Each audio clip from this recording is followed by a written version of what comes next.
Yo, welcome with Elite Wheels reviews.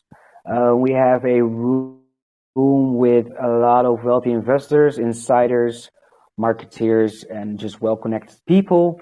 Yeah, we have called you earlier with a lower market cap. It was like 30K, and yeah, we are really I say that really excited to see what you have built, bro. You know, we want to have all your information and give a little introduction about yourself, and we go from there, bro. Sounds good. Thank you for having me. I'm Dan.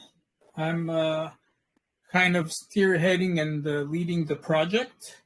We're a team of four actually.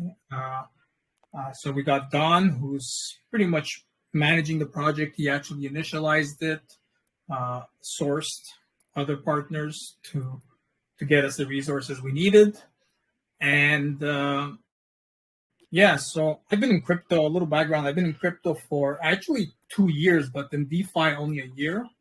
The first year I got in was the big blue chips, and when everything was all hyped up, it's like, you know what? Let me check this out. I've always wanted to look into crypto, and anyways, I got in at the top of the market, got wrecked, then attempted to do other things, got wrecked again, then adjusted and tried different things, got wrecked again. So it was just one shit show after the other. Moving from one section to another, and after a year of getting wrecked, I resorted to DeFi and the small caps and the new projects and startups, and of course got wrecked there again. And since then, I've been very interested, been learning, seeing what goes on, how things happen, and got me to start my own project. So there's me, there's Don, who's the project lead, there's Hosni, who's our senior developer, amazing programmer, knows how to get things done and do it well. And then we have Emma, who's mostly behind the scenes with some support and advice. So the way we got together is basically what was happening. I was having this conversation with Don, and we're constantly getting scammed and rugged. And people would come to me a lot to give them information of stuff I would see on the blockchain, and I would report back. A lot of times I would get rugged or dusted or farmed. I would go look on the blockchain, and I would see the signs were all there. Several red flags were there, but by then it'd be too late. Had I seen them when they were happening, I would have been able to save myself some money, get out in time, or potentially not even the dollar cost average or buy the dip, Right. So, yeah, right. So in sharing this information, Don King said it. He goes, this is really needed. People need to see this stuff. People need to be aware of it. We need to bring this information to them. And that's how it all started. So we came up with the idea of, well, you know what? They need to be alerted. They need to see the transactions happening as they happen, because they happen sometimes very quickly, and you need time to react. And they also need to understand a little bit what they mean, So we're trying to accommodate those who are seasoned in trading and understand blockchain transactions, and also those who are not so much. So we try to word it or present the information in a way that they have an idea of what they're looking at and how to interpret the data they're looking at. And the more they look at it, the more they'll be educated in the process. So that's who we are. We're based from all different parts of the world. All four of us, actually, now one in the same country. And we have different skill sets, so we can complement each other. So that's pretty much our background and how the project came to life. Cool. And where are you all located? Like where do you live? So I'm in Canada. Yeah. We got Don is from Australia. We got Hosni's from Egypt, but he moves around. He's he's headed back to Indonesia, and then we have Emma, who's from France. Oh, a little bit all over the place. That's really around the world. Yeah, all corners. Right. And yeah, it looks great, man. What are your achievements? What have you done in the past couple of weeks or months? Since we've launched, so now it's been almost like 2 months. It's getting close to 2 months since we've launched. We had originally prepared the bot prior to launching the token. The initial idea was really just to give people alerts and information to save their asses or make better decisions in their investments. Then we launched the token. From there, we just kept wanting to do better with the bots. Like, oh, let's provide some more information, whether it's honeypots, whether it's liquidity pool, whether it's launch market cap. And we just kept adding features. We says, oh, we need more. This would be helpful. This would be helpful. So More we just kept development. developing More after the token development. launch. So we just kept going, and what we've been achieving so far since then is, we did launch the beta shortly after the token launch. I think it was maybe a couple of weeks in, which the initial idea was to actually launch the actual bot. But because we decided to do so much more, as we saw that how useful and how helpful it would be to users, we added the charts. That took us some time, and then I wanted to make sure we can scale. So we did a lot of testing and stress testing, and also a lot of bug testing is what we've been doing mostly for the past month, and tweaking and adjusting and making sure our foundation is strong. It can support the users. So in the meantime, we still wanted to get some word out. So I did do some basic marketing initiatives. We invited any private groups or lounges to use it, and that way it would give us more feedback. So it's been a little bit of a slow process as we're developing and lining things up. Another reason is the marketing aspect. I'm realizing my thoughts, which are aligned with what I'm seeing, is a lot of marketing efforts on their own don't really hold their weight, don't bring in any return on investment, or they're hard to find. Collaboration as well, reliability of providers as well, if you're trying to work with somebody, is not up to par. It's not the same like in the traditional world of Web 2.0 that I'm used to. So I've been testing, I says, what, let's try this type of marketing. Let's try this. And by testing it while things are slow and one at a time, I see if it has any effect. Although I do understand that one at a time will not get you that hype and that foam and that where they feed off each other. But this is for me to see on their own what efforts have some merits.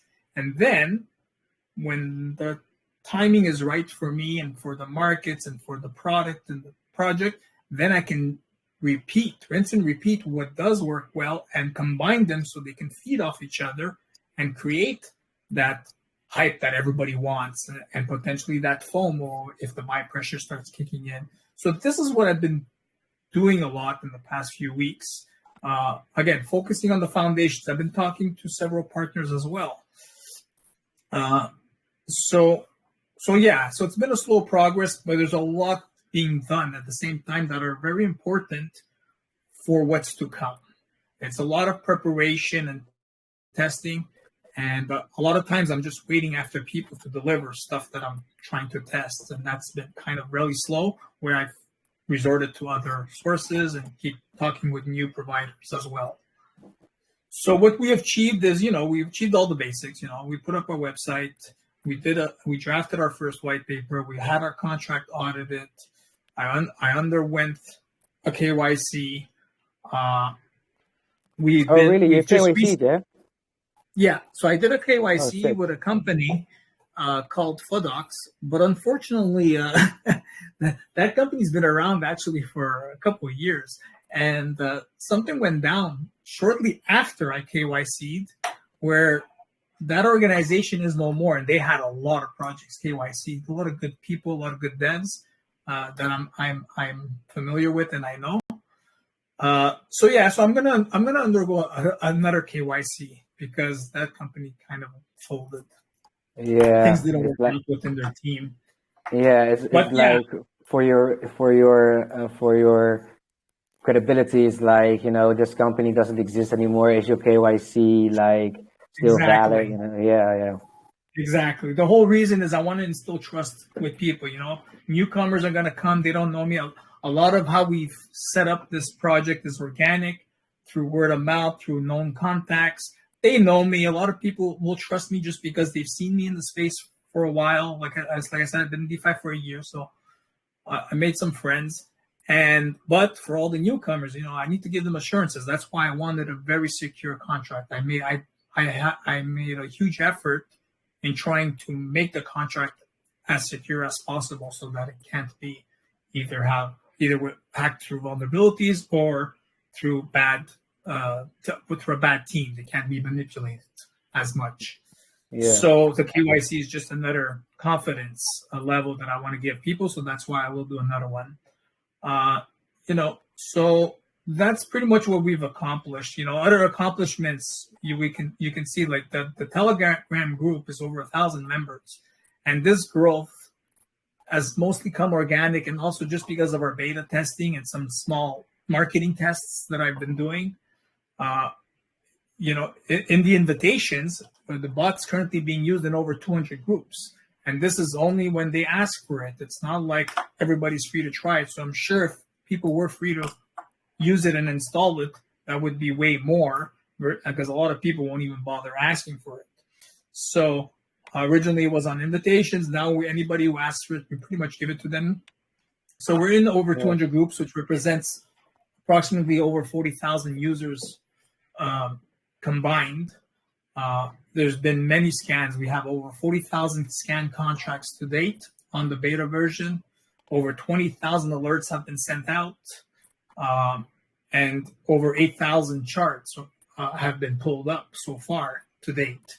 And this is just in the testing phase still, without there's no usage in DMs in private usage, which is one of the main use cases of the utility. Right. So that's what we've accomplished so far, more or less. Yeah, it's like it's not live for the public, right? It's still in testing phase, and it's not fully live for the public, because the numbers are really good.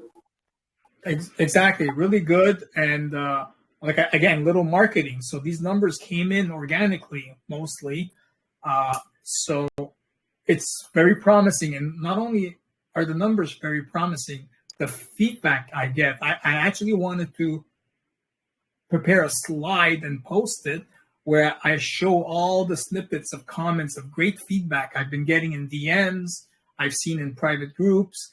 It's been actually pretty great. So it's a good feeling, and it shows a lot of potential, a lot of promise that people are enjoying it.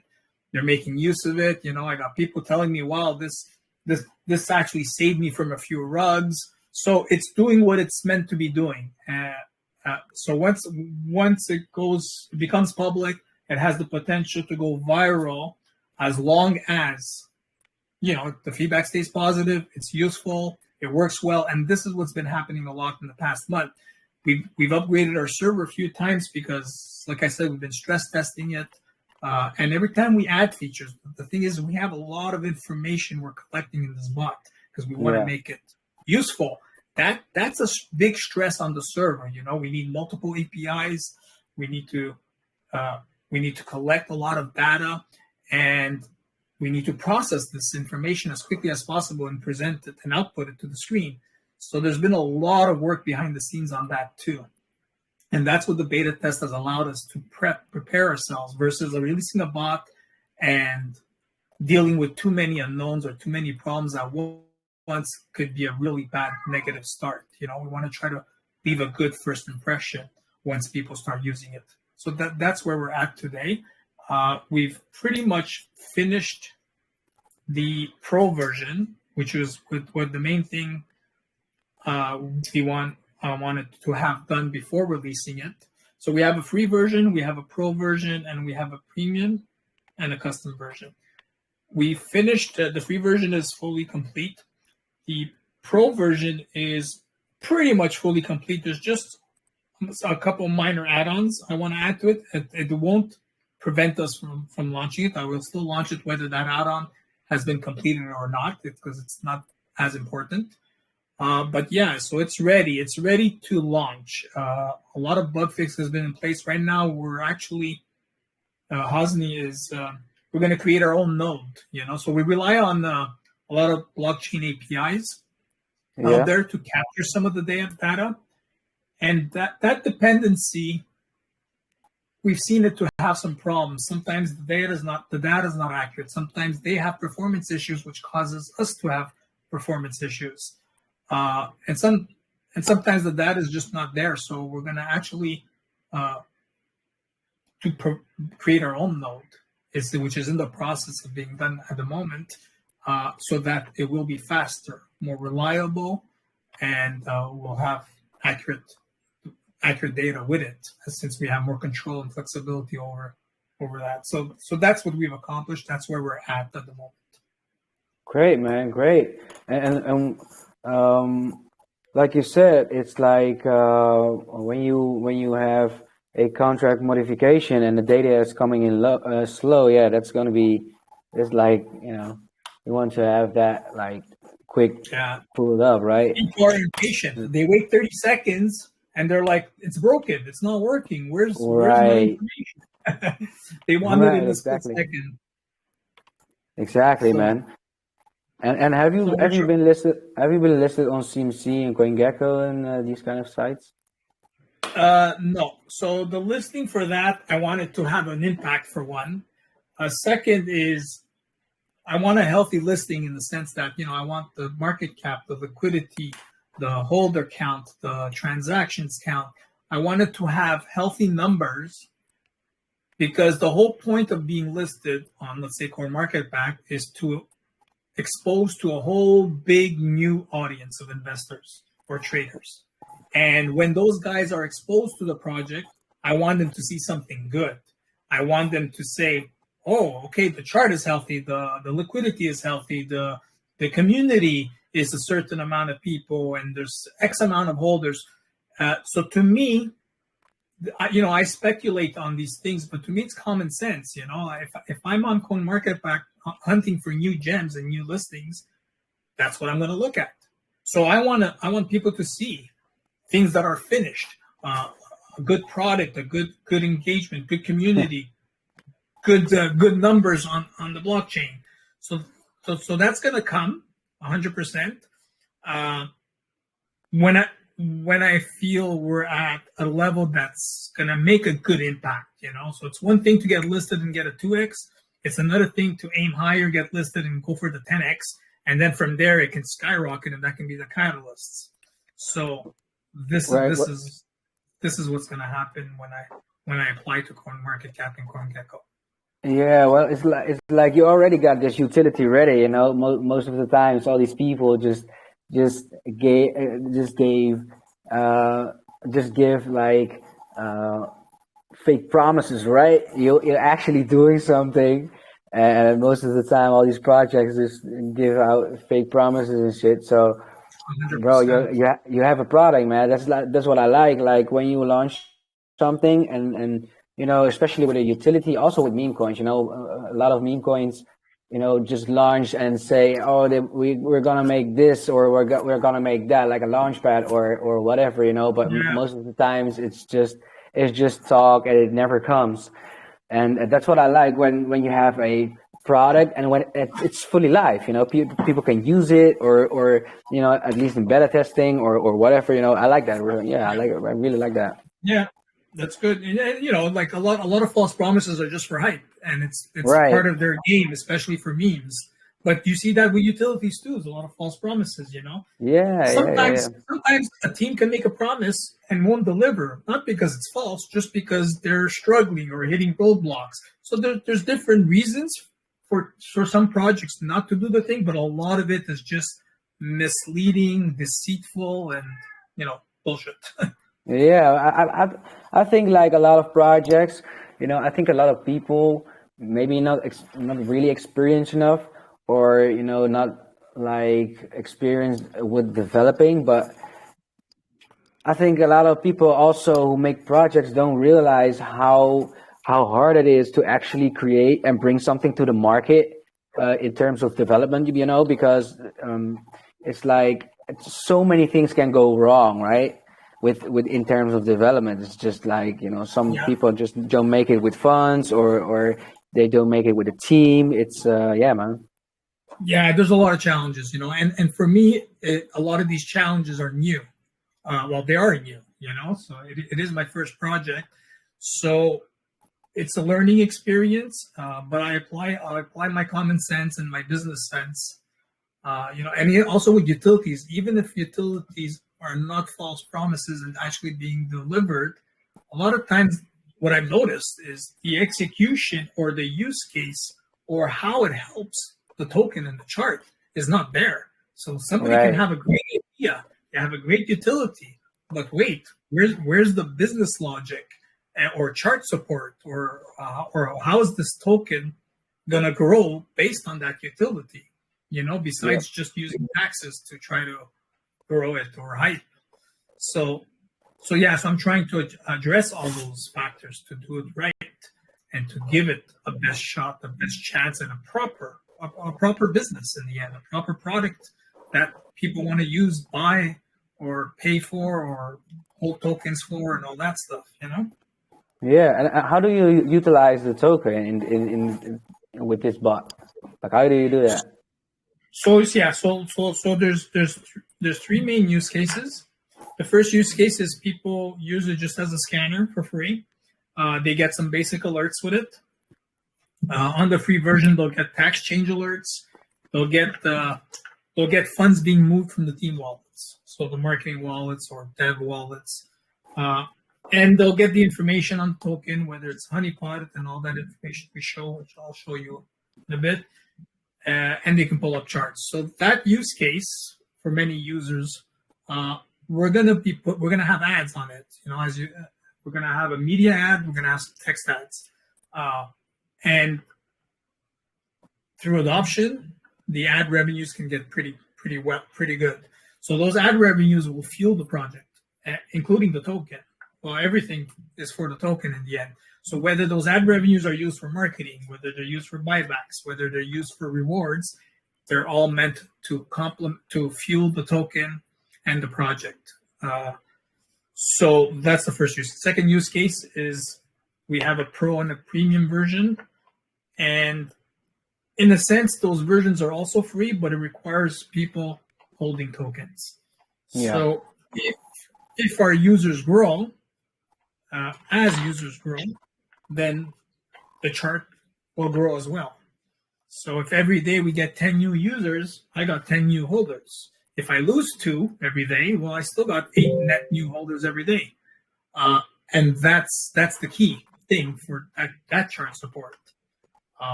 And having 2 tiers also can create more buy pressure, more users for different use cases of how people want to use it. So that's how the token will be used. They'll hold it, and also I wanna reward holders as well, with the ad revenues and with the third use case. So potentially the ad revenues, if marketing is being taken care of with taxes, operational costs are being taken care of. Well, I don't need that ad revenue. I want to give it to the users or do buybacks with it. So one option would be to take those revenues, and people who are holding the tokens might want to hold the tokens just for the project as an investment.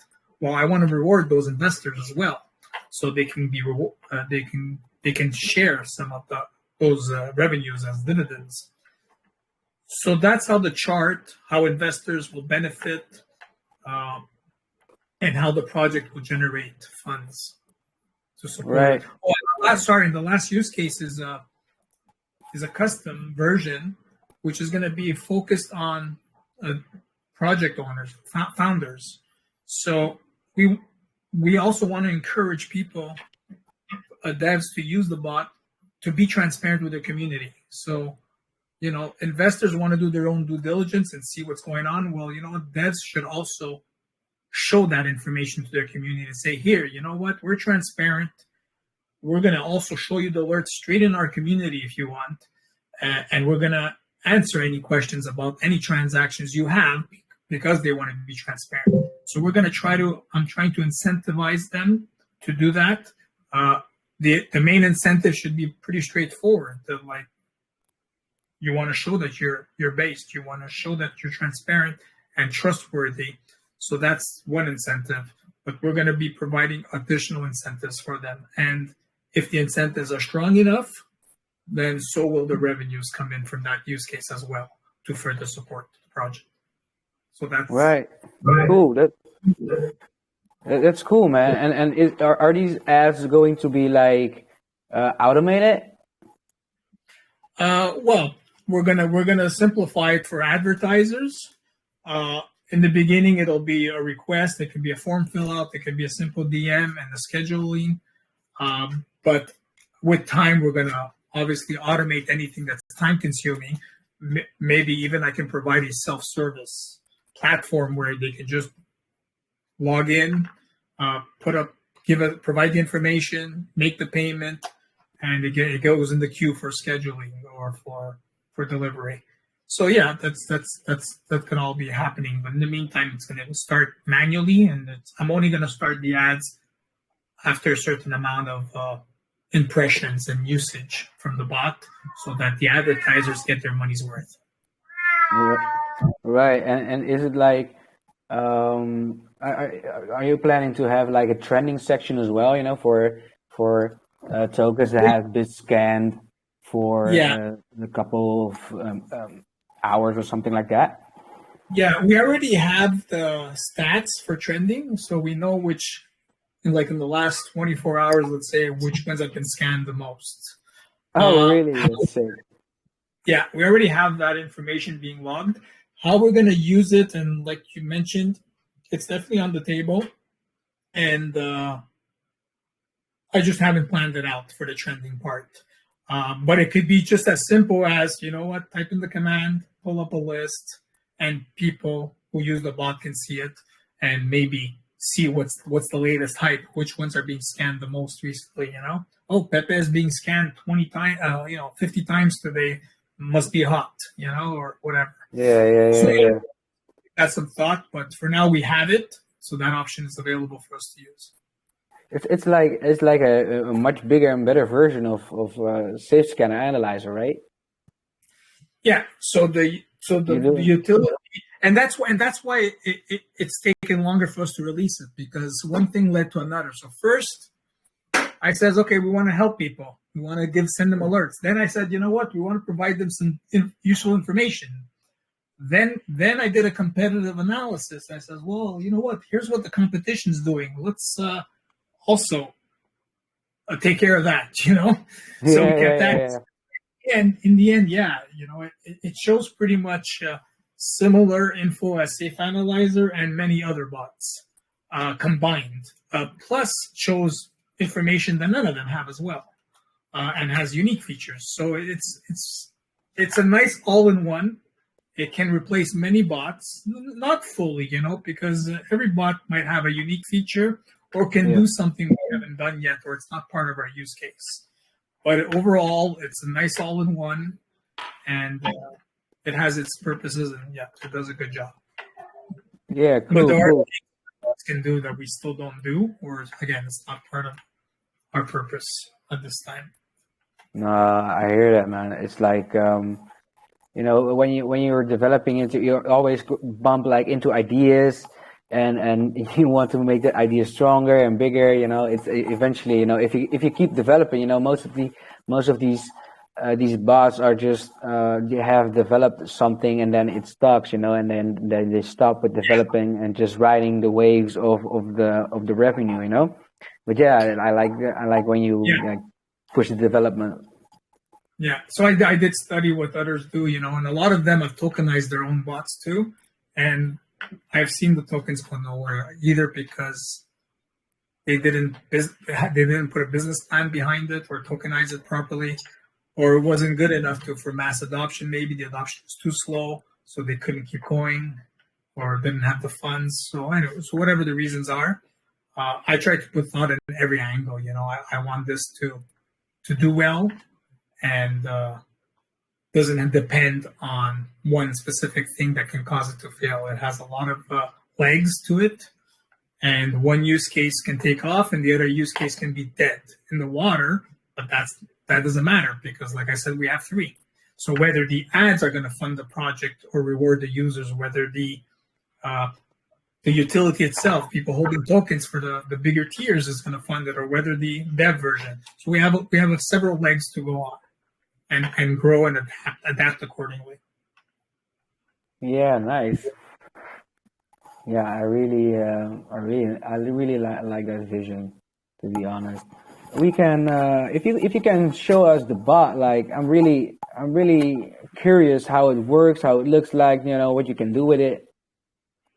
Sure. Let me bring it up. I wanted to prepare myself for that. I didn't have a chance, but I'll just bring up my lounge here. Do a few scans and show you some outputs. Hey, you got a group with this bot installed, right? Where you guys share these contracts and scan these contracts. Yes. So I created what I call TTF Lounge. Where's my output? Oh, let me make the screen smaller.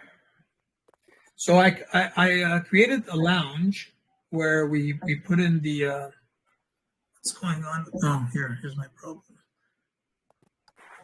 Sorry, just give me a second so I can share this properly. Too many. Okay. So I created a lounge, installed the beta, and invited users who wanted to see it or try it for themselves as well. So that's where we are. That's where I'm going in now. So here's the lounge. So there's a few members, quite a few members in there. They've been scanning contracts, looking it up, and checking it out. So we're going to look at a few. I'm on the small screen. My eyesight's getting bad. Let me. Okay, here we go. All right. I have too many screens here. All right. Okay. So I'll just look at a few scans. So let's look at one here. So Bullish Emperor scanned the contract here.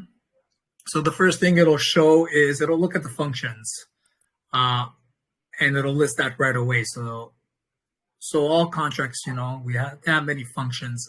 This one doesn't have any, but it does say that it's not a honeypot, meaning the basics. It can be bought and sold, and it doesn't have an option to mint tokens, which a lot of people don't like that because those can be high risk.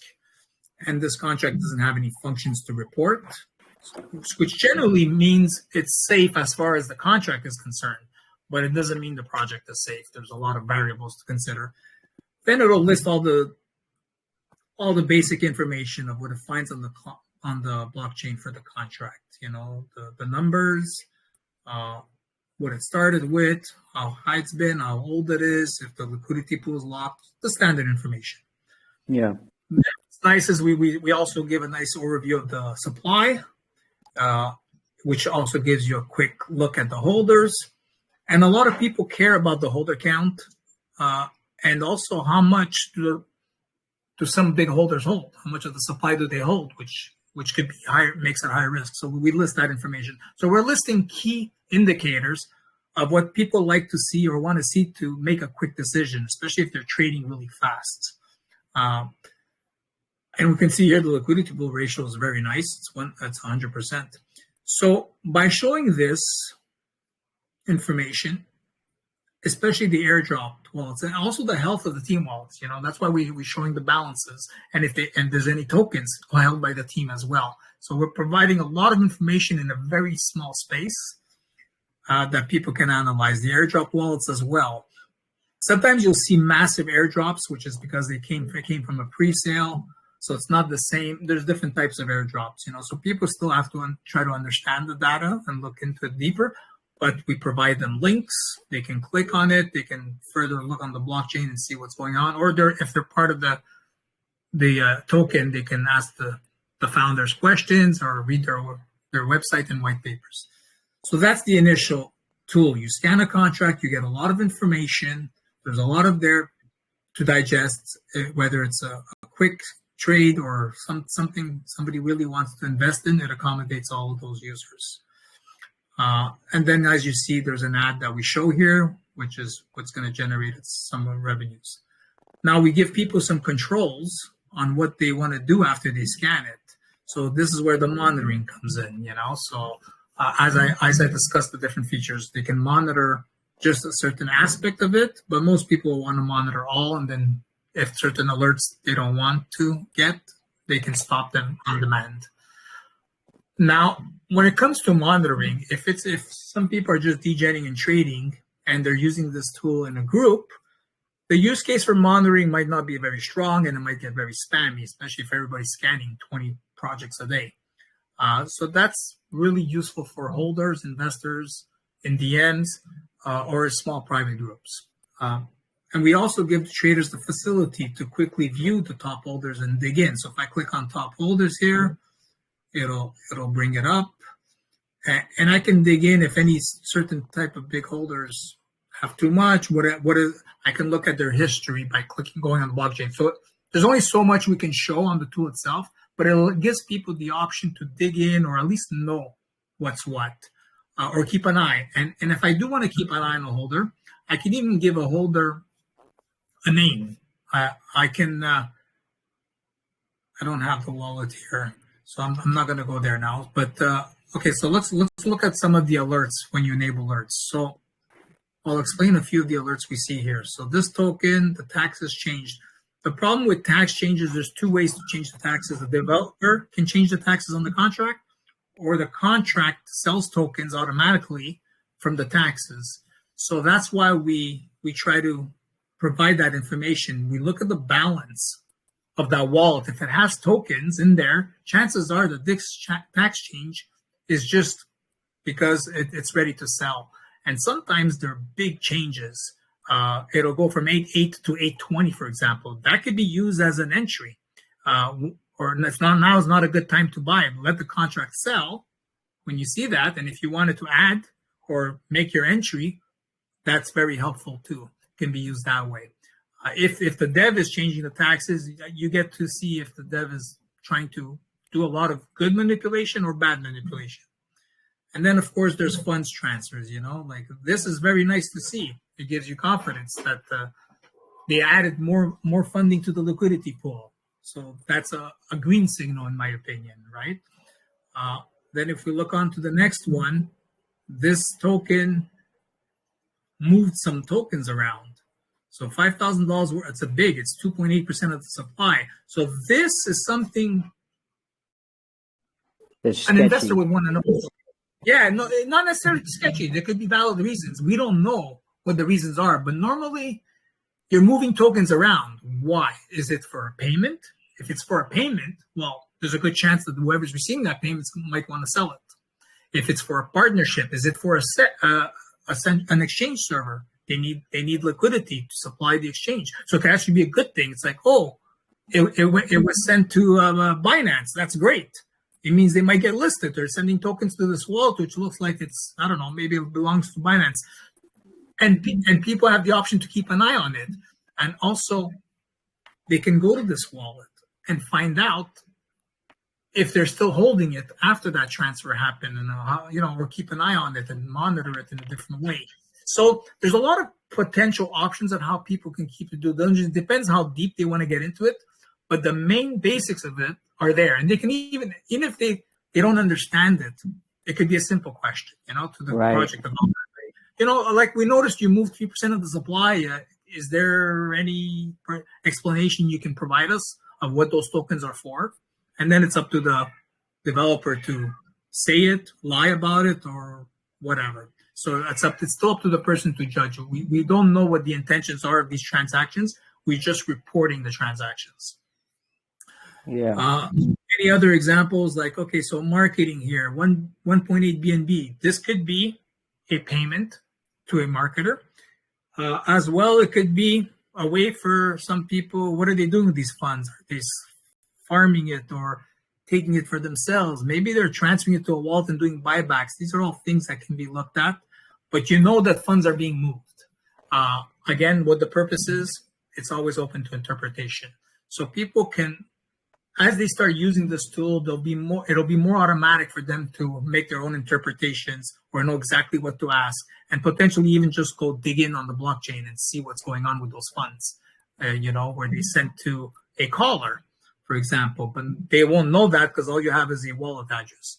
So that's where the premium feature comes in, and why I decided to build that use case is so that I can label this wallet and say, this is Caesar, or Benin or whoever, or some TikTok influencer. So by labeling all these wallets and building out that database, it gives people an easier way to understand the data or know what it's for. And for that, like labeling wallets with callers or known people, like is there some sort of DAO where people are able to vote on that, or people able to give it a name? The way it works is people can label their own wallets as they see fit. So that you can manually label the wallet yourself. You can say, it's my friend, it's a caller, or you just know who it is, or it's a snake, or it's a bad wallet, or it's a whale with a lot of funds. You can name it whatever you want, and that name will always show up in future alerts for you. But as well, the premium version is going to be already named wallets for the people. So I'm building the database of many callers, known callers in Telegram, and I'm going to be labeling all these wallets for everybody who has access to the premium tier. So they'll automatically see what that wallet is based on my database. But you're going to analyze all these wallets from these people? I'm able to locate pretty much any caller's wallet. I can't locate everything 100%, but when it comes to, let's say, a Telegram caller, that's pretty easy to locate for me. Again, this tool is developed with certain skills that the team has. So one of those skills is that, for example, so one of the skills is basically what to watch for. And there's been I've seen so much contract manipulation, liquidity being pulled, and that's why we're monitoring on these things. I've seen rewards being manipulated. So a developer will say, we're paying out 5% in BNB rewards. Meanwhile, he changes the contract from 5 to 1% or 0. A TTF bot will alert people and show them that. Yeah. And you see that the dev is being probably dishonest. And while people are thinking they're getting rewards, and then they're asking, why am I not getting rewards? Or why are the rewards so small? And, they just give bullshit. It's like, it's based on volume. There's a threshold, or whatever the reasons are. So that knowledge that I've acquired is how this bot got developed, and to show that information. So yeah. So here, I'll show one more alert here. This is an airdropped wallet. So this is something that's only available in the pro version. Same thing with liquidity pool removals. That's a sneaky method a lot of devs I've seen do. They remove liquidity a little bit at a time. Nobody knows because everybody's watching the marketing wallet only, And so these are airdropped wallets. For me, again, there's different reasons for a developer or an airdropped wallet to sell it. Now, an airdropped wallet is tricky to interpret. If these airdrops were done immediately at launch and were only done to 3 people, chances are it's the team.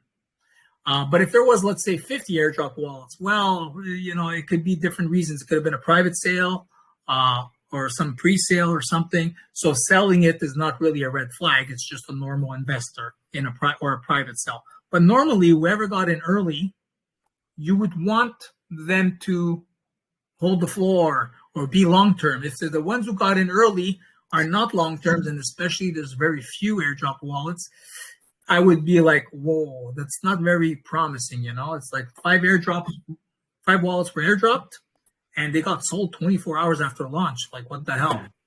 To me, that doesn't look promising, and that's what a lot of DGens do.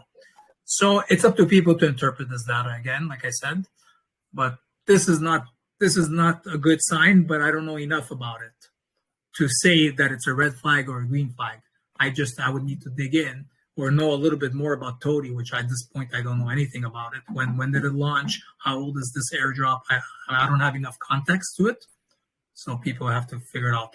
So that's what it does, you know. And of course we have charts. Like after a transaction happens, people can quickly. We made all these buttons to make it user friendly, provide a good user experience. They can pull up a chart on demand, different time frames, see how it's doing. So that's what it does. That's pretty much the utility. Yeah.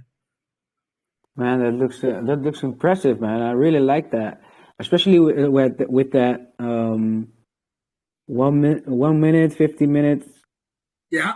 4 hours. You're planning to add more hours and more time frames as well. We have more. Let me show you. We do have more.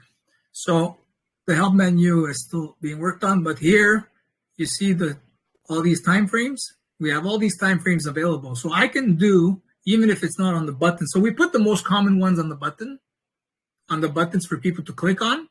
But if people really want to dig in, they can just type, I can type /1 minute, either the contract address or the contract name. Let's say in this case, Sonar Network, and it'll also bring it up that way. There's your 1 minute. Oh, this is a new token. What's this? That's a 1 minute chart. Okay, I don't know what kind of token this is. 39K market cap. Oh, liquidity 0. Okay, this looks like a rugged project. But that's how it works, right? So I guess it doesn't matter which chart I bring up. They're all going to look weird. Yeah. So, yeah, that's not a good chart to look at. But yeah, so there are other commands that can be done. Then, like I said, you can set your own names on addresses of your own choosing manually. You can run there. You can set a default contract. So let's say if it's only for one project or you're monitoring, you don't want to always type the name or the contract. Then you can just do /chart, /price, /contract, and it'll bring up the information for that same token without having to specify it. So yeah. So those are the charting options. And when you push these commands, these are done in the chat, right?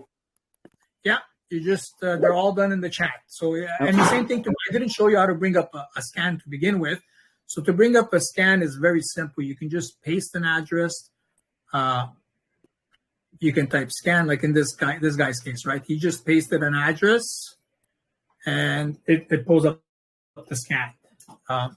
So yeah, so everything you type it into the commands, and it brings up the output. And how does it work with this DM feature?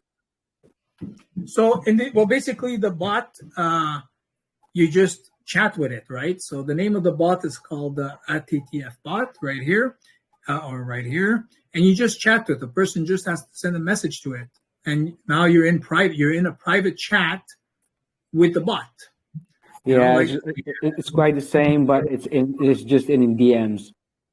Exactly. So you monitoring the tokens for yourself and scanning yourself what you want to see. You don't need to do this in a group or in public. And in public, not everybody wants to see the monitors and alerts that they're not invested in. So that's why. That is what I was thinking.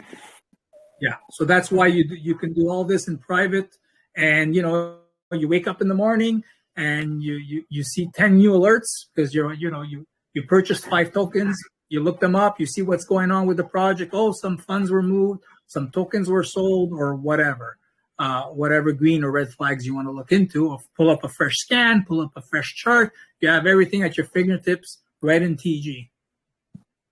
And when you're going to actually launch this for the public, or actually, Yeah. So the launch for the public is coming.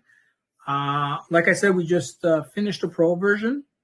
We're doing a final update on the server, and I'm talking to some marketers to line up some marketing post-launch as well. So in the meantime, I'm still testing some marketing efforts. I'm scheduling them. I'm also still in talks with partnerships to see when that should be done.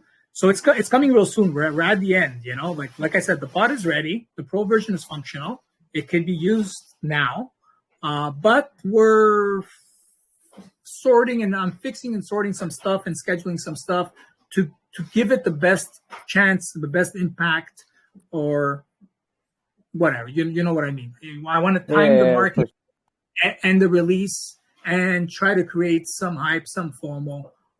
And even at that, if there's none of that, we need to get the word out just the same. We need users, even without any hype, without any marketing. If the user adoption comes in, so there still needs to be exposure for that. As users keep using this, if it starts showing up in many groups, well, we're getting free advertising in all these groups every day, many hundreds of times a day. You know, it's permanent ads across hundreds of groups. So with the use case and with the utility being tokenized, there's a lot of potential for just constant growth. It doesn't have to be a hyped mooner and a one-day thing, a pump and dump. It's going to just slowly keep climbing and climbing users. And like I said, people who are holding, who are smart enough to hold for when a catalyst might happen, well, they're going to benefit, because after that, it'll be too late. So you want to hold for whatever potential catalyst. It might be a major partnership announcement. It might be it just goes viral on Twitter or whatever it might be. I don't know. But we're going to keep building, developing, onboarding new users and groups, and then it'll come. You know, that's my hope. That's my feeling, and that's why it's smart for people to have a bag, because once that catalyst happens, it happens very quickly. Sometimes in crypto, right? It just goes ballistic out of the blue, and you don't know why. It just attracted a bunch of new investors somehow. Yeah, I see you're currently at 125,000, right? Great. Yeah, you're already at 125,000. What's your initial market cap? We just launched with 2 BNBs. So here we go. Launch market cap $768. Oh yeah. Oh, sick. Yeah, it was a pretty stealthy launch. It was on, again, word of mouth, on invites, through known contacts, slowly trying to build a good floor, and slowly just keep growing the exposure. And that's all we've been doing since launch. You know, you start by exposing it to 5 people, 10 people, 50 people, and going and going and going. It did pump very nicely on launch day. Somehow, you know, people saw it. I think there's a lot of scanners out there. They see good buys in the early launches, and they jump in. They says, "Oh, this might be interesting," and they start jumping in and buying. And so it did very well, even though I wasn't planning to make it hyped buys at launch. It happened organically just by people picking it up somehow. Yeah, I actually found this through Coco. He's right here as well. I actually found it through him. He told me like this is going to be a good play because Dan is a good guy. Yeah, no, that's what I'm saying. See, that's word of mouth, right? So word of mouth. You know, I'm speaking to Coco speaking to you, and that's how it launched. You know, I have, like I said, I have people I know and communities I'm in, so I shared it around, and grew it slowly and organically that way. Yeah. I've been following it for a while now. And are you planning to list this on centralized exchanges as well? Or you want to keep it DeFi? Right now, my own focus is DeFi. There's no plans at the moment for a centralized exchange. If I were to go that route, I would have to see how it benefits the project, the token, the holders. And I'm not sure it would. It would depend at what stage I'm at. So, but in the immediate, there's no plans for that at the moment. It's really get eyeballs on the project, get exposure, build it through the utility, build it by getting listed on places like CoinGecko, CoinMarketCap, Aave, other sites, and just keep going at it. You know, just keep growing the user base. Yeah, I see with Dex tools, your Dex score is lower. Maybe you can get the vote at up. I can help you with that to get a better vote rate there. So Yeah, so you got the good score as well. You know, people intend to, I don't know, for some reason they watch this and then they make a decision based on that. But yeah. yeah, I'm not sure. I see that's the thing. I'm not sure, and this is why I'm doing things. I have to do things slowly, as like I said, it's kind of a learning process to see what works or not. So I had done an effort about a month ago or so, where I listed a TTF on 20 sites, 20 little voting sites, right? Uh, Yeah. Listing alone didn't do anything. I didn't see any activity. Now I can, pay some bots or whatever to give me some bunch of votes on them. Maybe that has an effect or not. I don't know. So these are all things I'm learning. And when I see something that works well, it's like, oh, right, I save that information, I absorb it. And then I says, okay, the next marketing campaign I run, I'll do this, plus this seems to be good. Maybe I'll throw this and try this again, and we just keep going, and we keep getting better and growing as time goes on and as things are experienced as well. Yeah, And I yeah, ask yeah. people who have the knowledge. So I'll say, Red, what do you think of this? So whatever friends I can make, I welcome all feedback. I appreciate all feedback. So that's how I'm building.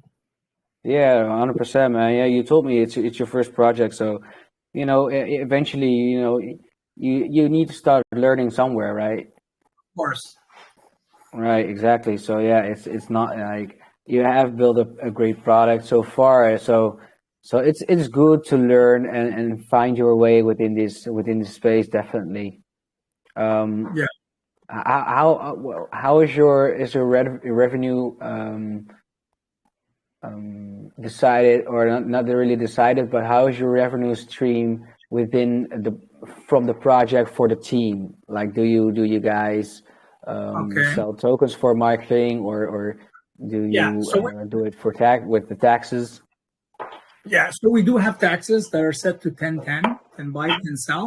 Yeah, We provide. We take 5% of that towards marketing. We apply 3% towards operations, including team, and 2% towards the liquidity pool.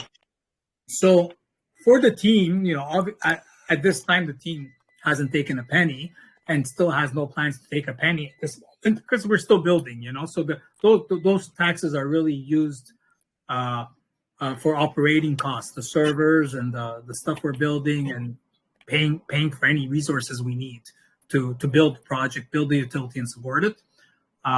We have also taken some of those funds. A lot of it's been funded even out of pocket prior to launching the yeah, token, and we're still funding some stuff out of pocket, not even taking it from the dev taxes. And I did shift some funds on a few occasions from the dev tax over to the marketing wallet, just because I needed it for something or whatnot. So we're not taking any funds, but going forward at a certain point, yes, we want to hold our tokens. We want to be rewarded for our tokens, and we want to grow the project and make those holdings valuable. So we're not planning on being funded that way by trading against our investors or selling anytime soon. So the 3% dev tax should be sufficient once we get to a certain stage and volume that our efforts are being rewarded, and we'll have our paycheck or salary or whatever we call it to continue moving forward and building and working on the project. So that's structured. yeah. Because you all have jobs right now. Yes, so Like we're you all have a regular job next to this. yeah. So we're all working full time, and that's why we bundled our resources together. So we all put in our efforts, shared efforts on a part-time basis as much as we can. In crypto, there's no such thing as part-time. You're working 24/7. It seems like all the time, and you have to. Things move fast. People want things fast. So you just got to keep going, keep going, keep going. You got to love it, and we all love it. We're all in this because we're geeks, either because we're gamblers, we all enjoy it. So our 24/7 is not too much of an issue for most people. Bro, this space is killing me. I gotta be honest with you, man. It's like I swear, it's like I get mentally ill because of this crypto space, for real. Yeah, no, I have to take my breaks even to be productive because you lose focus because I get sidetracked. I'm shifting gears from one place to another. You got also in real life things happening all the time, and it's hard to complete things if you're always jumping around. So we gotta stay focused too and stay healthy too. So we gotta balance things out accordingly. Yeah, that's important, bro. Yeah, you need to keep you need to really keep your mind like focused on this because you can easily get lost in just in Telegram. You know, it's like it's really a different world.